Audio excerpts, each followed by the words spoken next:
lo que hemos sufrido y disfrutado los cubanos en todos estos años, pues es algo humano, algo no muy alejado de lo que otros pueblos han sufrido o disfrutado, pero la única diferencia está en que vivimos los cubanos, los de la isla sobre todo, a 90 millas del poder más democrático y próspero del capitalismo industrial y financiero en la historia de la humanidad.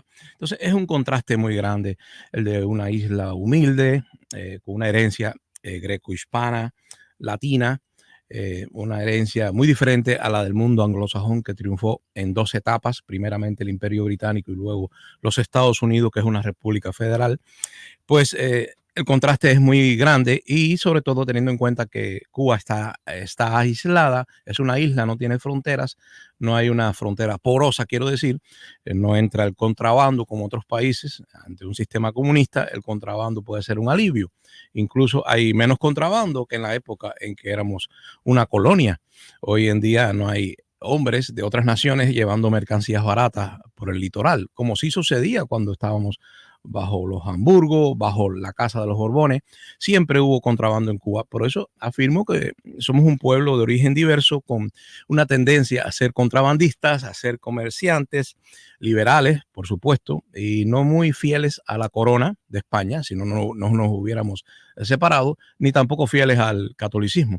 El tema de hoy, que era la Revolución Francesa a la cubana, yo soy, en la medida que pasa el tiempo, me he identificado más con la contrarrevolución. Quizás me estoy poniendo viejo o sabio o tranquilo, pero en mi juventud creí ser un revolucionario.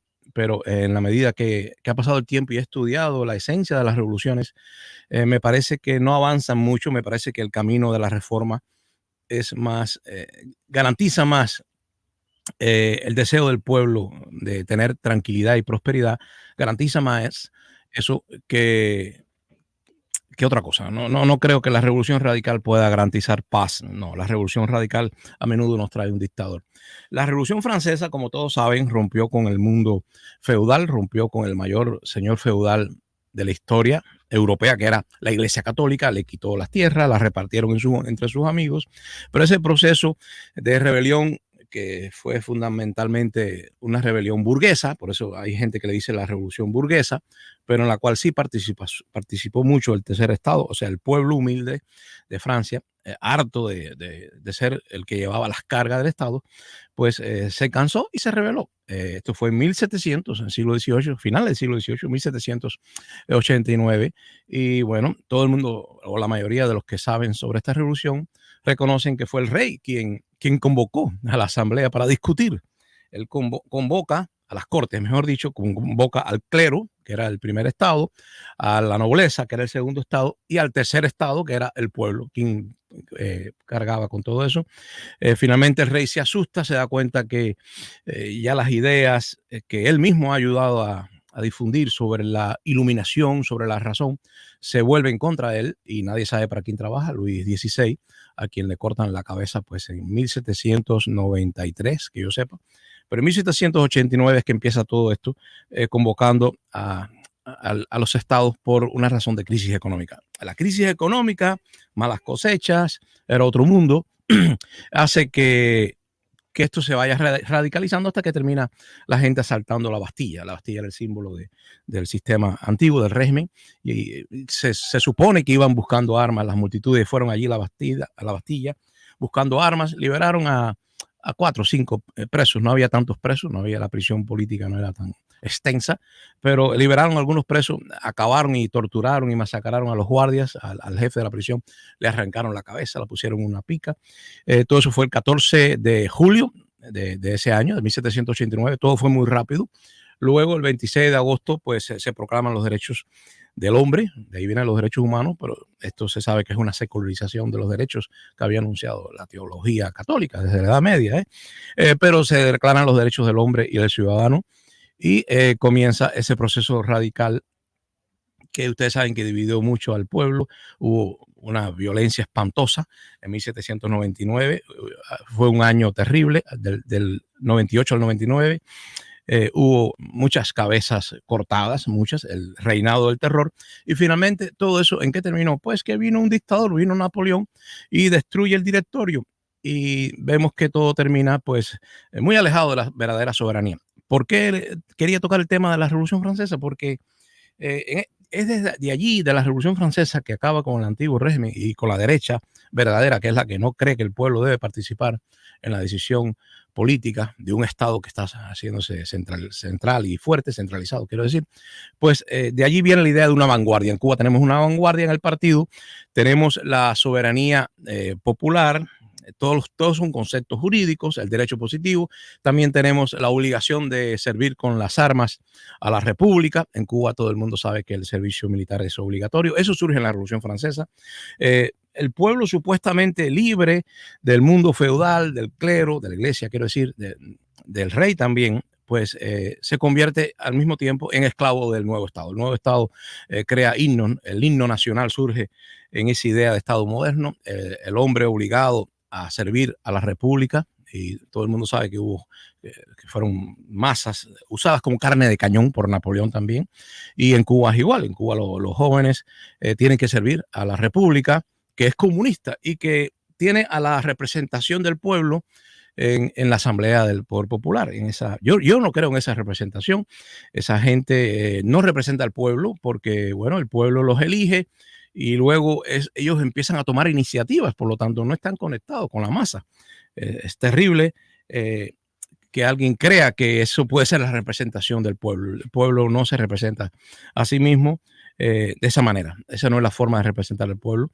Y yo creo que toda representación es una ficción, así que en eso soy bastante anarquista, pero creo que lo peor que le ha pasado a Cuba, y ya estoy vinculándolo al proceso de la Revolución Francesa a la cubana, es que aparte de la representación, que de por sí es falsa en cualquier democracia, es muy difícil que alguien represente al pueblo y luego en la Asamblea, en el Congreso, en el Senado, donde sea, empieza a tomar decisiones sin consultar con el pueblo. Y eso es lo que pasa en todos los estados modernos. Pero en Cuba tenemos, para colmo de males y de esa falsa representación del soberano, tenemos a la vanguardia tranquila, fría, académica, elitista del Partido Comunista de Cuba. En una palabra, tenemos a una élite incrustada en una falsa representación del pueblo. De por sí la representación no es auténtica porque no hay esa conexión directa y permanente entre el representante y la masa que lo elige. Pero dicen que esa es la nación. Ok, vamos a aceptar el mito de la nación, que un hombre en la asamblea representa a la nación. Bueno, es un poco mágico, pero luego de contra tenemos a un partido comunista que sirve de vanguardia intelectual y fríamente, no como en la asamblea de Francia, ni como en la de Cádiz en España, donde entraba una turba de izquierda gritando para que la derecha no pudiera ni hablar, ni hablar. No, ni siquiera es así, lo hacen de forma fría, en cuartos cerrados, deciden por la asamblea y deciden por el pueblo que está allá en lo último, y que yo veo que es el que paga los impuestos y no recibe beneficios. Ahora estamos a punto de que la inflación aumente. Las noticias no verificadas todavía por algunos de los que participan aquí de Cuba, como Mastrapa lo ha confirmado, al gobierno político de la isla le está pasando por la mente, por la cabeza, imprimir más dinero, o sea, aumentar más la masa monetaria para pagarle a sus trabajadores de la burocracia, de los sistemas, de los ministerios de cultura, de educación, a todo ese aparato estatal que no produce riqueza, hay que pagarle un salario. Y como hay una inflación tan grande y la gente ha perdido confianza en las instituciones, en los bancos, en el Banco Central de Cuba, ha perdido confianza también en los cajeros, porque no hay papel moneda suficiente, porque lógico está en la calle, está en el contrabando, está en el mercado negro.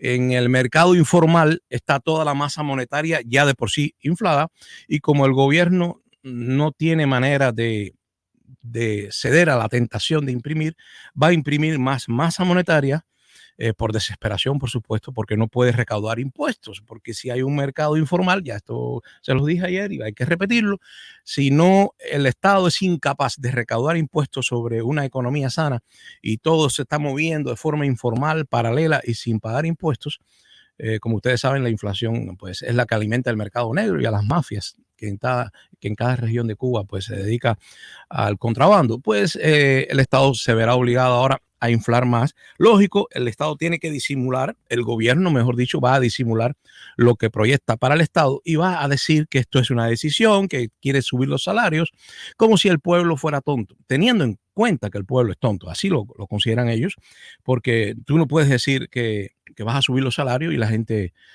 aceptar eso con alegría, porque subir los salarios es aumentar más el ciclo este vicioso, el círculo vicioso de la maldición de la inflación que desespera tanto a los más pobres en Cuba, sobre todo a los jubilados. Ya voy a compartir con ustedes Revolución Francesa, a la cubana, siempre con promesas de cambio, de mayor democracia, pues las revoluciones, en mi opinión, ponen cada vez más el poder en el Estado, que se convierte no solo en parasitario, parásito, sino que cobra cada vez más impuestos y es incapaz de ofrecer los servicios que promete.